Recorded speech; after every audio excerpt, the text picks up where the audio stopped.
This might be a little bit too much inside baseball, but we record these on Monday, and Derek has to have them edited by Thursday night to get them out in time. And since Thursday night is Thanksgiving, I'm hoping this will be a short and easy one. Yeah, sorry about that, Derek, but I'm glad that everyone could be here with us this week. It might even just be a pretty banter-heavy. I'm looking at our notes here. We got a lot to say at the top of the show, and not very much to say about the news.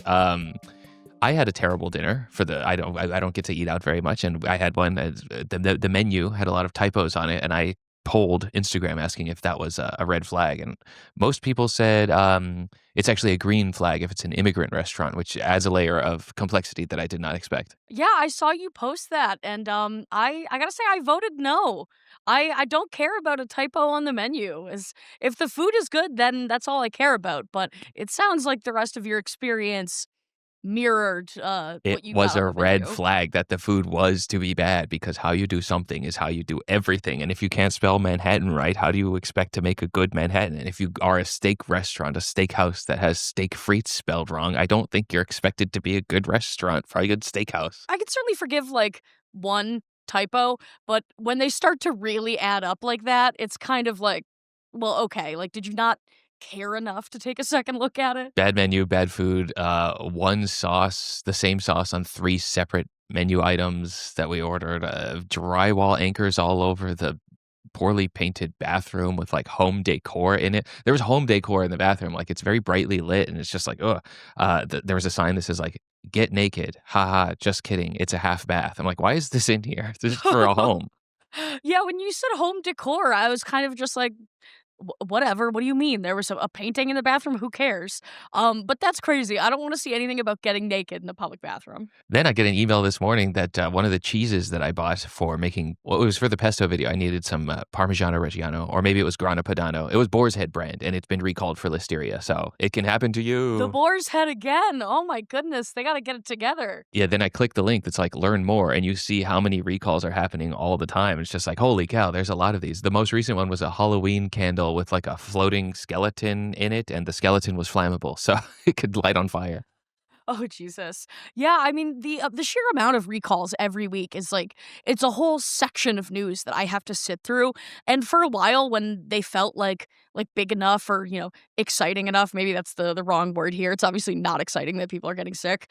I would talk about it on the show, but I've started mostly just ignoring all of that because how the hell are we supposed to keep up with all of it? It's fascinating to see like, oh, the sushi in Nashville has metal shavings in it. But I take some peace in knowing that like billions of food items are sold every day, and these few dozen are the ones that have problems with them, right?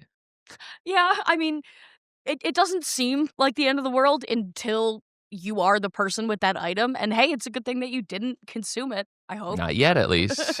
Now we get to the real meat of the banter section, which is the butter magic shell on the vanilla ice cream cone. We've been DMing back and forth about this. I think we have a split decision on how we feel about it. You go first. So I saw a few videos of this. Dan and I actually kind of discussed this a little bit at length the other day because he was on TikTok and he scrolled past like 4 or 5 different videos of it. And it's like, okay, I get it. Like this is a big thing and it's becoming a big thing.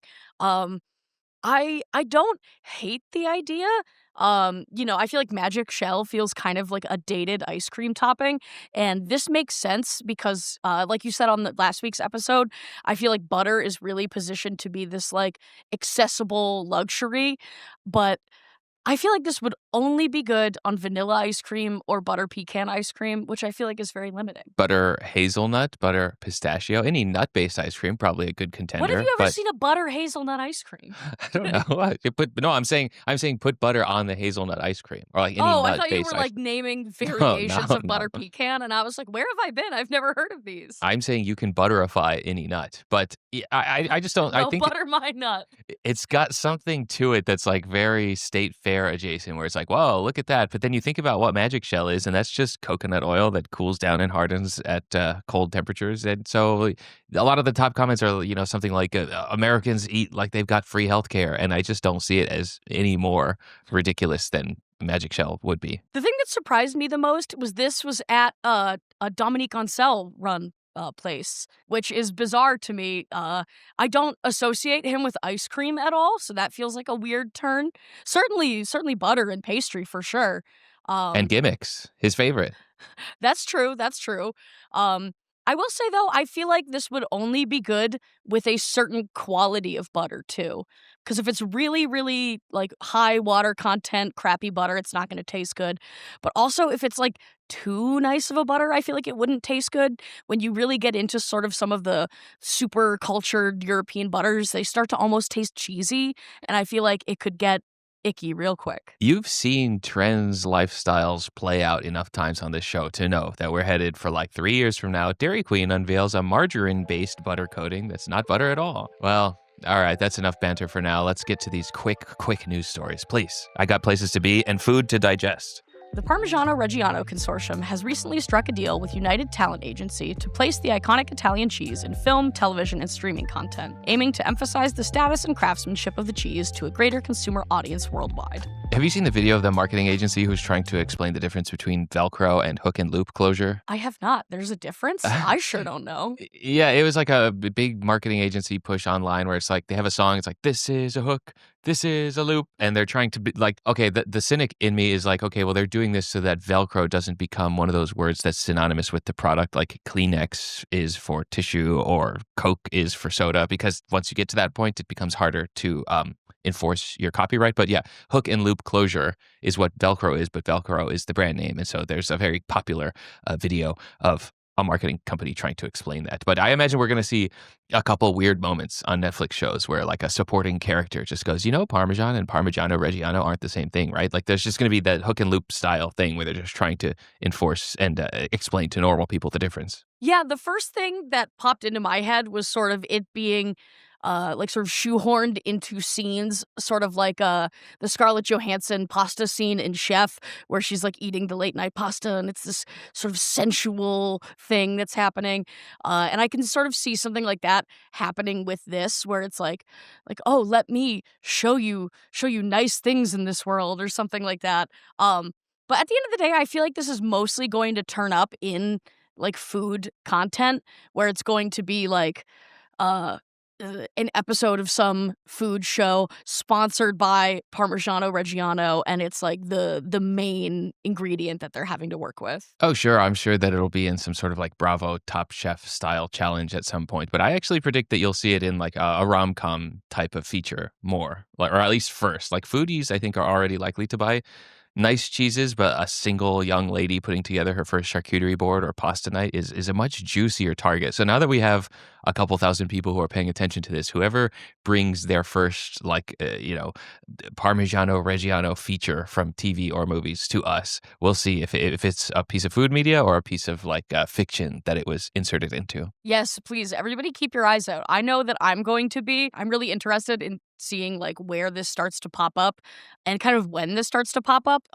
This is a pretty recent development, and I don't know how quickly we're going to actually start seeing it. By the time it actually starts happening, we might have forgotten all about this. I choose to imagine somebody like a sort of struggling actor in Los Angeles waking up to see the deadline report, be like, oh, even cheese is sponsored by UTA? I can't get a call back. But I do think this story is the first successful PR move for the cheese because it's seen as cutesy. The headline is like, this cheese has an agent now, and it's seen as cute instead of nefarious. I think we know this type of stuff is happening, like script insertions for tobacco products or army enlistment, and those aren't seen as cute at all. But something about this being like, cheese has an agent, that's its first good PR move, and I imagine it's going to be a wild success from here on out. Yeah, I feel like it's kind of like the best product placement sort of situation that you could ask for. Like it's not like a brand being shoved into something. It's not like, oh, I'm drinking refreshing Pepsi or whatever.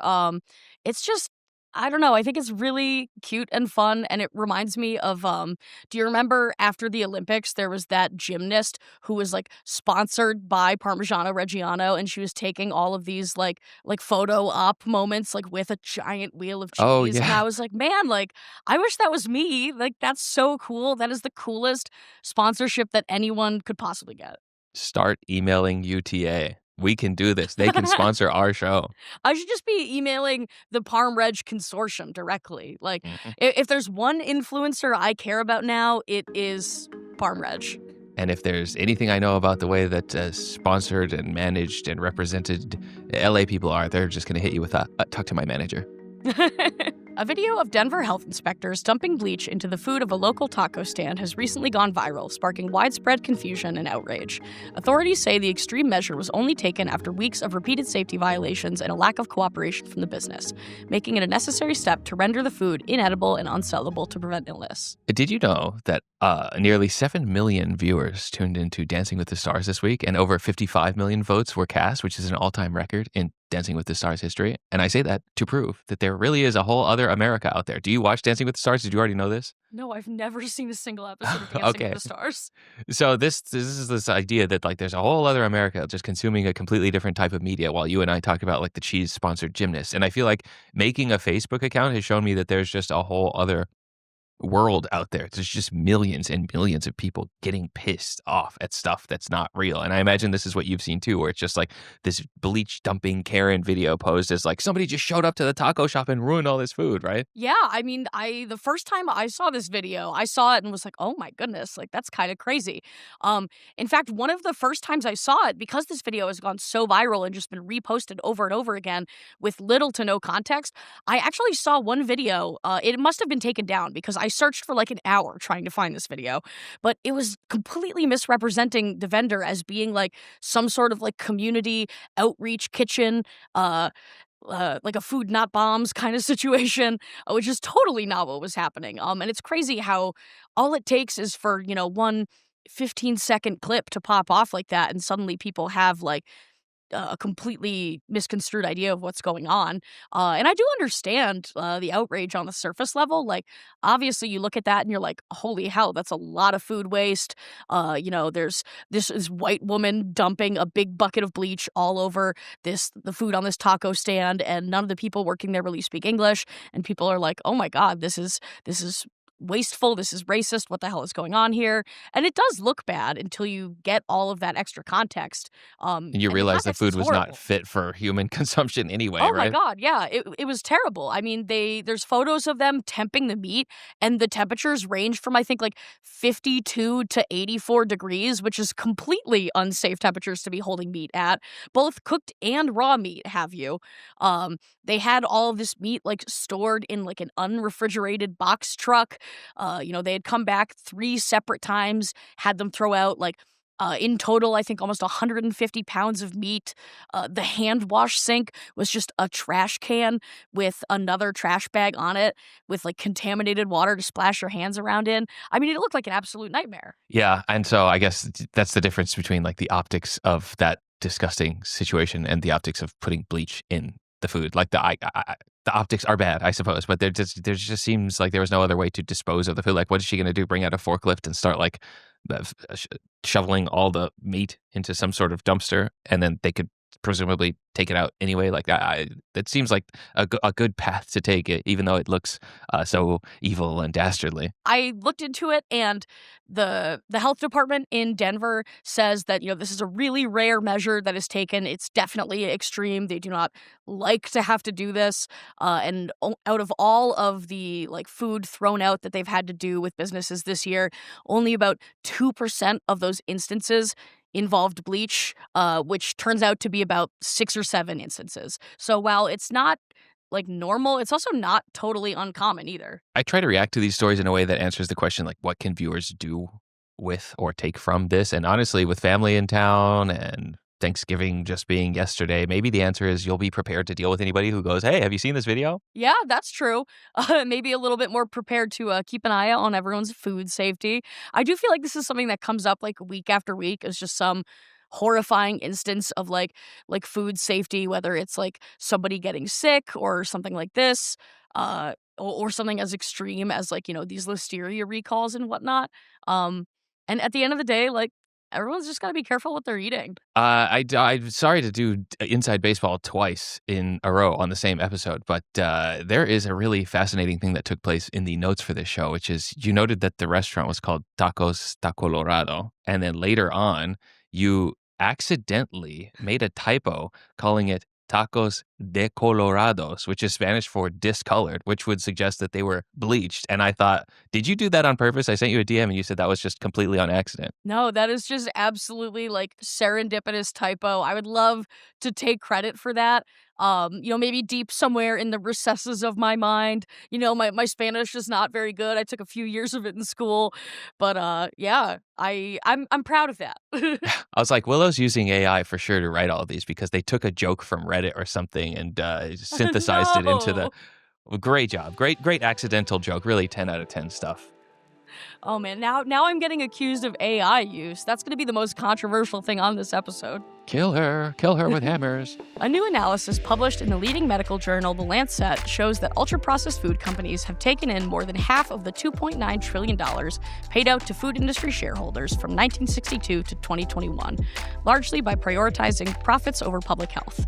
The study explains that these companies use lobbying, research influence, and heavy marketing to push out healthier options, contributing to rising obesity and chronic disease rates worldwide. So this is like a Rorschach test, right? You're testing me. Like, scientists have discovered blots of black ink on white paper, and now you get to publicly state, whether it looks like a rabbit or a duck. Yeah, pretty much. I really do kind of feel like this is a little bit of like a nothing burger of a story, so maybe I feel a little bit bad about talking about it. This came up in the Discord, and I saw it and was like, interesting. This article seems to be like really focusing in on a lot of things that I thought most normal people were already pretty well aware of. And if there's one thing that I should retain from doing this show is that, like, we are not everybody. Like, unfortunately, there are lots of people out there who don't know or understand some, like, very basic concepts. The idea that people, like, might not know that, like, a Doritos is lobbying and putting money towards, like, these researchers to get potentially more desirable outcomes and things like that. Like, that feels like old news to me.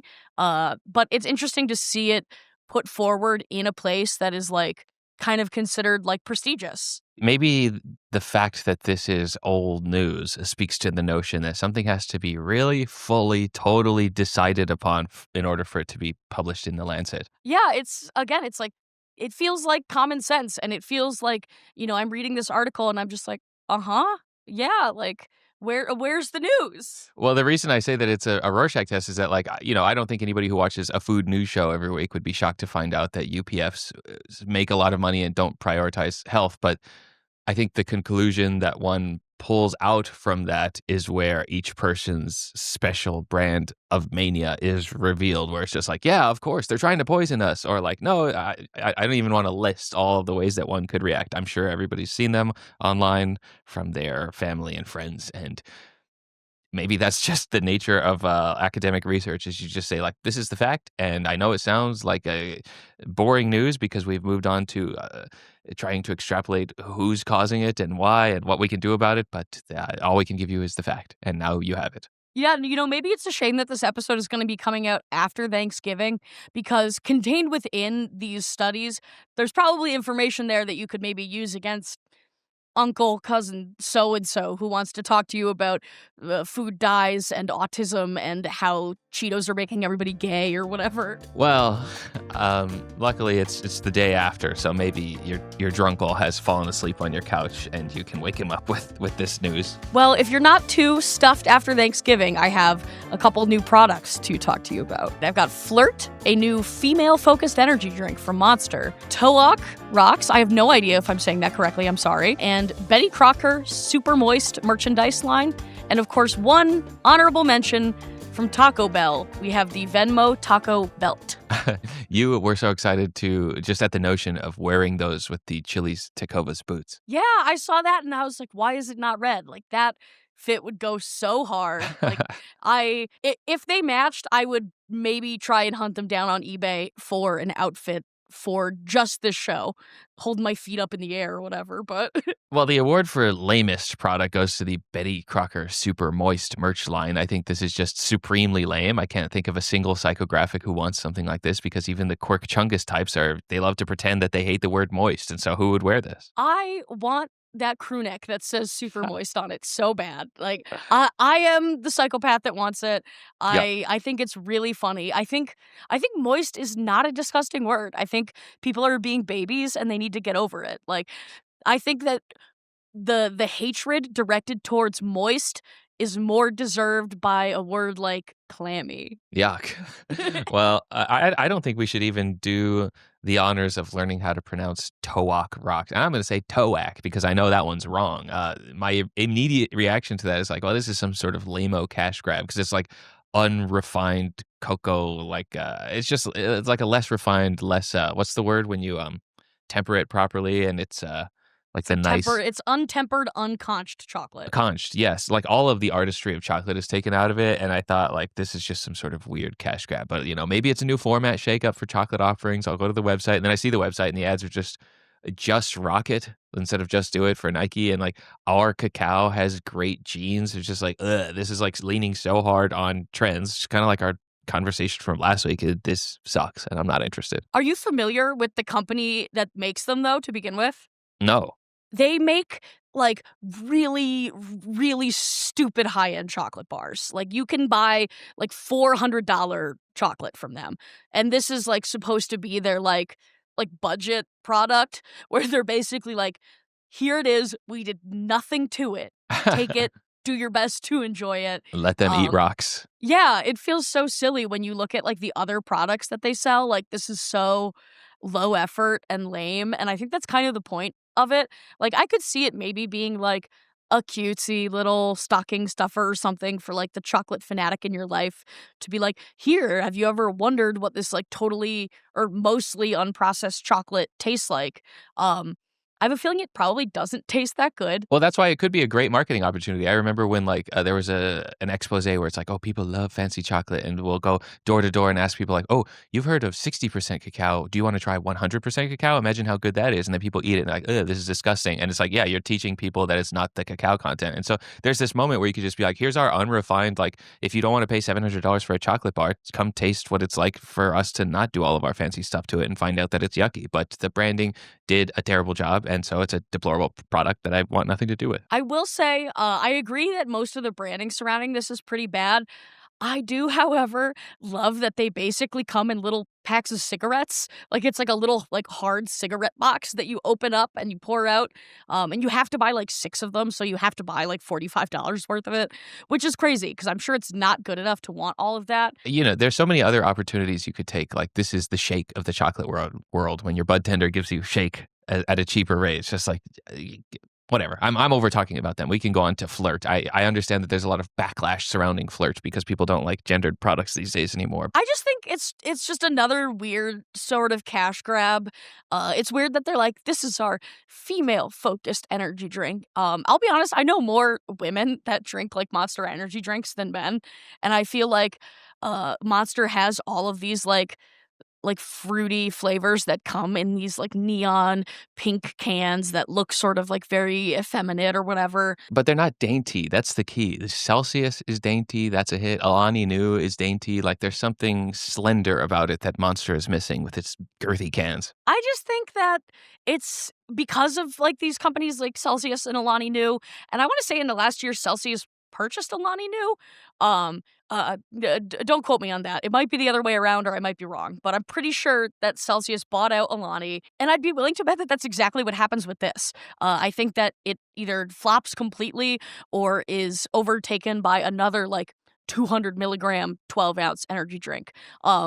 And at the end of the day, I just think we don't need any more of those. No more 200 milligrams of caffeine in 4 sips of liquid. What we do need is more outrage over stupid gendered branding because, I think the women are smart enough to be like, we don't want the flirt energy drink. And yet the men are not smart enough to be like, stop giving us dude wipes and like tree bark scented deodorant and body wash. Like, when are we going to wake up, fellas? Yeah, I want to see like an opposite one of this where a brand comes out with like a really hyper masculine alternative like Alani Nu I feel like is like the really girly energy drink. They have these like cutesy little cartoons on them. They do a lot of like collabs with celebrities. I would love to see them put out a line that's like, this is our gunpowder flavored energy drink.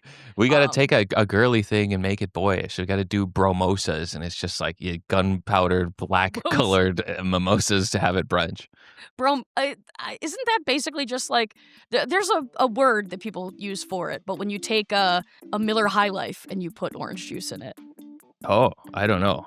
That's basically a bromosa. There's another thing people call it, but Miller High Life is the champagne of beers, so it makes sense. I know that Brass Monkey is Old English and orange juice. You're not thinking of that one, right?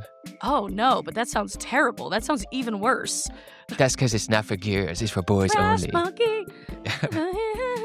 All right, have we talked enough to constitute a full episode? Can I go back to taking naps on the couch? I think so. I think when I've started singing Beastie Boys is a good sign for the episode to end. All right, goodbye, everybody. See you next week. Bye, guys. Eater's Digest is published every Friday morning on YouTube with video and Spotify with audio. You can support the show by subscribing, by sharing it with somebody who might like it, or by joining our Discord at patreon.com/Shack.